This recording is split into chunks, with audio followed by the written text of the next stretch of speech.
Beauty parlour নামে একটা জগৎ আছে।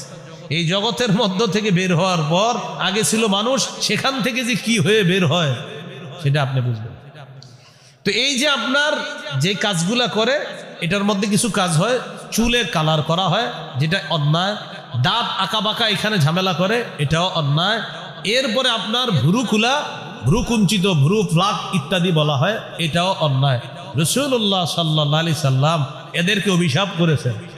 লাআনা রাসূলুল্লাহ সাল্লাল্লাহু আলাইহি ওয়াসাল্লাম আল ওয়াশিমাত ওয়াল মুস্তাওশিমাত।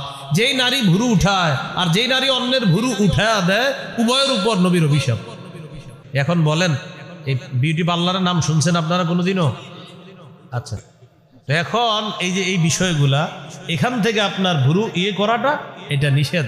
তো জাহিলি যুগের মতো চলাচল করতে এটা নিষেধ করা, এটা নাহি আনিল মুনকার, অসৎ কাজ থেকে নিষেধ করা, আমর বিল মারুফ, সৎ কাজের আদেশ করা।